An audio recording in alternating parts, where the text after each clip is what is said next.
Hello everyone, सभी को नमस्कार। आज का हमारा टॉपिक है सिस्टम ऑफ लीनियर इक्वेशंस को हमें सॉल्व करना है बाय मैट्रिक्स मेथड से। जैसे कि हमारे सामने 3 इक्वेशंस लिखी हुई हैं जो x, y, z वेरिएबल्स में हैं और बाकी जो नंबर्स इसके अलावा दिखाई देते हैं ये सभी कॉन्स्टेंट्स हैं। तो ये जब हमें 3 इक्वेशंस को वो सॉल्व करने के लिए कहा जाएगा, मीन्स हमें 3 इक्वेशन इकट्ठा हम जब साथ में लेके चलेंगे और उनके लिए कोई सोल्यूशन फाइंड आउट करेंगे, तब ये 3 इक्वेशन एक सिस्टम ऑफ लीनियर इक्वेशन कहलाएंगी।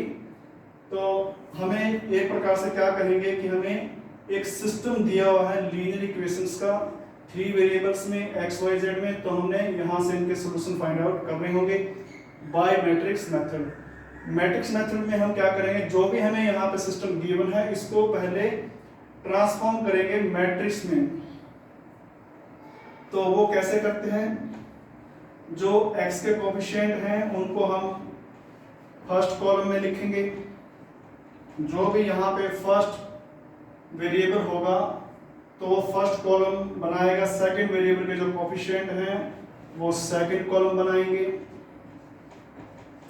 ऐसे ही z के C1, C2, C3 और लास्ट में यहाँ पे जो x, y, z है ये वेरिएबल्स जो है ये भी अपनी कॉलम मैट्रिक्स में लिखे जाते हैं और जो कांस्टेंट टर्म्स हैं ये भी एक कॉलम मैट्रिक्स बनाती है d1, d2, d3। Short form में जो ये स्टार्टिंग स्क्वायर मैट्रिक्स जो हमें नजर आ रही है कोएफिशिएंट्स की, इसको हम a कहेंगे और जो वेरिएबल्स की मैट्रिक्स है इसको हम x कहेंगे इज इक्वल टू, और जो ये कांस्टेंट टर्म्स की मैट्रिक्स इसको b। तो यहां पर अगर b यहां पे जीरो मैट्रिक्स हो, अगर d1, d2, d3 तीनों नंबर्स अगर जीरो हो जाएं तब हम इसे कहते हैं होमोजीनियस सिस्टम। अगर इनमें से तीनों के तीनों जीरो ना हो तो फिर इसे कहते हैं नॉन होमोजेनियस सिस्टम। तो आइए अब हम a के ऊपर यहाँ पे 2 ब्रांच बनाते हैं। इस a मैट्रिक्स के ऊपर स्क्वायर मैट्रिक्स है तो इसके डिटर्मिनेंट की बात की जा सकती है। यदि यहाँ पे a का डिटर्मिनेंट नॉट इक्वल टू 0 हो तो जो गिवन सिस्टम ऑफ इक्वेशंस है इसका यूनिक सॉल्यूशन होगा। यूनिक सॉल्यूशन मींस यहाँ पे जो x, y, z की वैल्यूज आएंगी वो यूनिक आएंगी और ये किस फॉर्मूले से कैलकुलेट होंगी, x बराबर a इनवर्स b। इस फॉर्मूले से हम इसको कैलकुलेट कर लेंगे, फाइंड आउट कर लेंगे, कंप्यूट कर लेंगे, जो भी वर्ड आप कहना चाहें। अगर a की डिटर्मिनेंट वैल्यू आ जाए 0, जैसे कि पहले कहते थे इनवर्स डज नॉट एग्जिस्ट, लेकिन वहां पे यह बात नहीं कहनी हमने, यहाँ पे भी फिर 2 संभावनाएं होती हैं। अगर हम a मैट्रिक्स के एडजॉइंट को b से मल्टीप्लाई करें और वो आ जाए नॉन जीरो मैट्रिक्स, मीन्स अगर मैं a मैट्रिक्स की एडजॉइंट मैट्रिक्स लूं और उसको b से मल्टीप्लाई करूं और वो जीरो मैट्रिक्स ना आए, नॉन जीरो मैट्रिक्स आए, तब इससे ये पता चलता है कि सिस्टम के पास कोई भी सॉल्यूशन नहीं है। अगर एडजॉइंट ऑफ a इनटू में b इज इक्वल टू आ जाए जीरो मैट्रिक्स, तब यहां पे 2 संभावनाएं हैं, इनफाइनाइटली मैनी सॉल्यूशन हो सकते हैं, इनफाइनाइटली मैनी सॉल्यूशन, या ये भी हो सकता है इस सिचुएशन में नो सॉल्यूशन हो।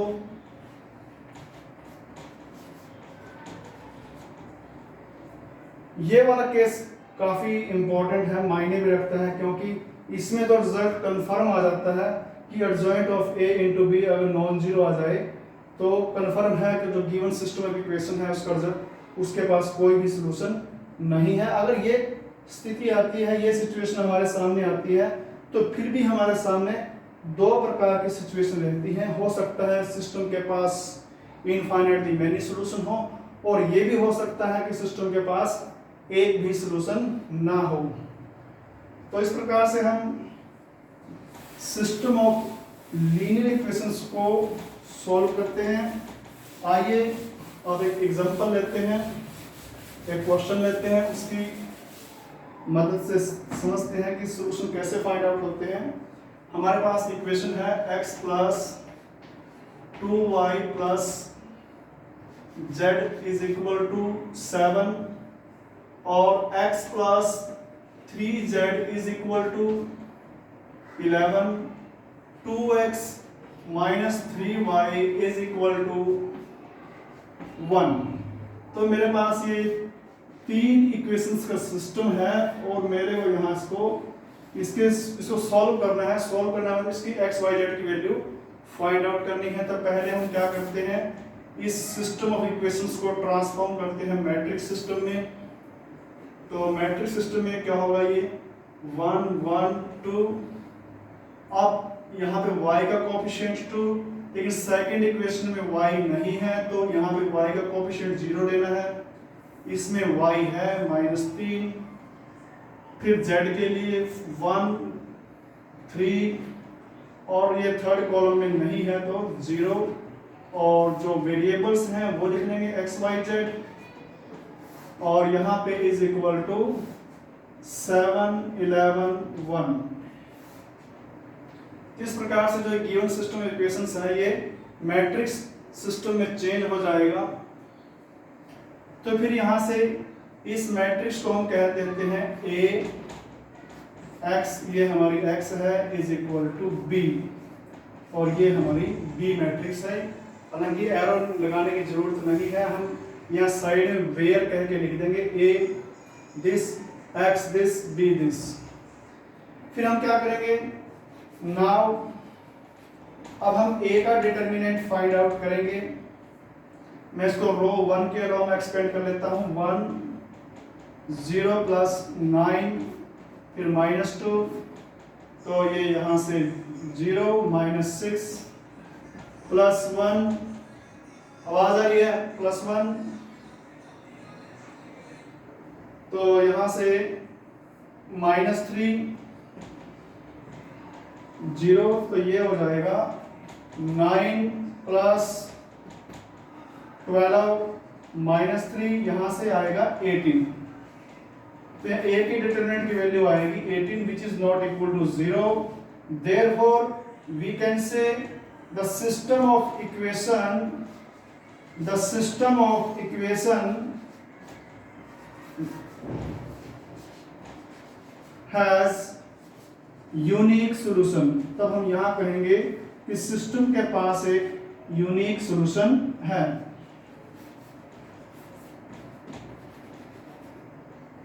फिर हम उस यूनिक सॉल्यूशन को फाइंड करेंगे, और जब यूनिक सॉल्यूशन मिलता है तो यूनिक सॉल्यूशन निकालने के लिए हमारे पास क्या फॉर्मूला बताया था, x बराबर A इनवर्स B। मीन्स हमें अभी इस सॉल्यूशन को फाइंड आउट करने के लिए A इनवर्स निकालने की जरूरत पड़ेगी। तो पहले हम यहां से A इनवर्स फाइंड आउट करेंगे। तो A इनवर्स निकालने से पहले एडजॉइंट, तो एडजॉइंट के लिए निकालने पड़ेंगे कोफैक्टर्स। तो now we find cofactors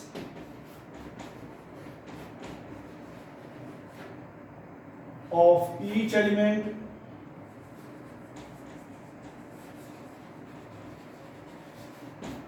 of A।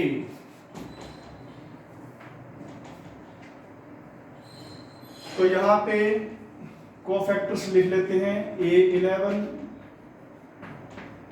12 13 के बाद 21 21 के बाद ले लेते हैं 22 और यहाँ ले लेते हैं 8 23 24 31 31 32 और 33। तो ऐसे हम लेंगे 21, 23, 31, 32, 33, 31। तो यहां से प्लस का साइन और इस पोजीशन के लिए 0 -9, लेकिन यहाँ माइनस माइनस प्लस, तो यहाँ से 11th पोजीशन के लिए 9। फिर इस पोजीशन के लिए चलेंगे 0 -6, लेकिन यहाँ प्लस है तो यहाँ माइनस, 0 -6 तो ये आएगा +6। 13 के लिए -3 प्लस यहाँ -0 तो ये आएगा -3।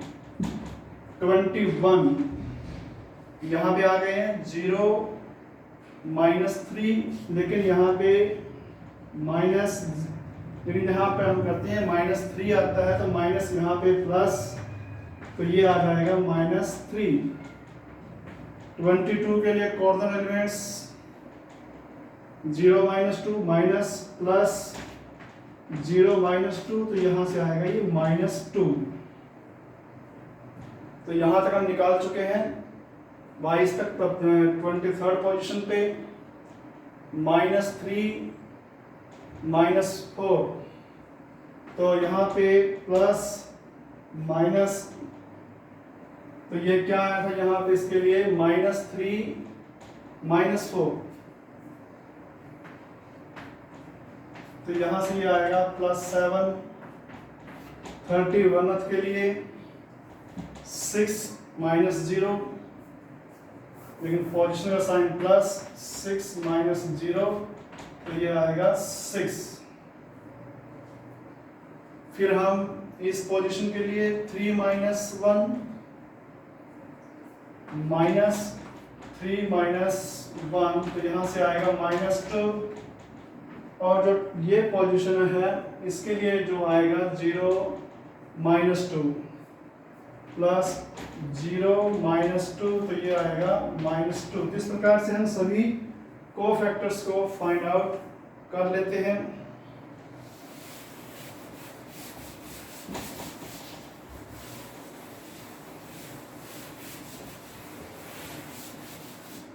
इस क्वेश्चन में एक ध्यान रहे, जो डिटरमिनेंट की वैल्यू आई थी वो 18 है, उसको याद रखना है।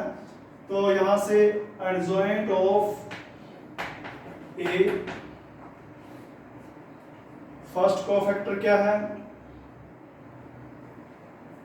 9 6 -3, फिर 22 मिट गया है, ये शायद -2 था, तो यहाँ से ये -3 और यहाँ पे -2 और फिर वो 7 6 -2 और इसका हम ले लेंगे ट्रांसपोज। तो ट्रांसपोज लेने के बाद जो एडजॉइंट आएगा 9 6 -3 -2 7 6 -2 तो इस प्रकार से हमारे पास ये एडजॉइंट मैट्रिक्स आ जाती है ए की। देयरफॉर ए इनवर्स क्या होगा 1 into डिटर्मिनेंट एडजॉइंट ऑफ ए, तो यहाँ पे 1/18 और लिख देंगे और 9 -3 6 6 -2 -3 7 -2। नाउ अब हम जो फाइंड आउट करना है वो है x = a इनवर्स b। तो यहाँ से x क्या हो जाएगा x y z और 1/18, तो यहाँ से ये 9 6 -3 6 6 -2 -2 -3 7 -2 और जो यहाँ पे जो हमारी बी मैट्रिक्स थी वो क्या थी 7 11 1। जो ये बी मैट्रिक्स है वो 7 11 1 दे रखी थी, तो हम यहाँ पे इसकी मल्टीप्लिकेशन कर लेते हैं 1/18 तो 7 जब मल्टीप्लाई करेगा 63, 42 -21, फिर 11 मल्टीप्लाई करेगा -33 -22 और +77, फिर 1 मल्टीप्लाई करेगा 6 -2 -2। तो इस प्रकार से ये करके क्या आ जाएगा 1/18। जब हम यहाँ से सम करेंगे तो वो बचेगा 36, 18 और वहां से बचेगा 54।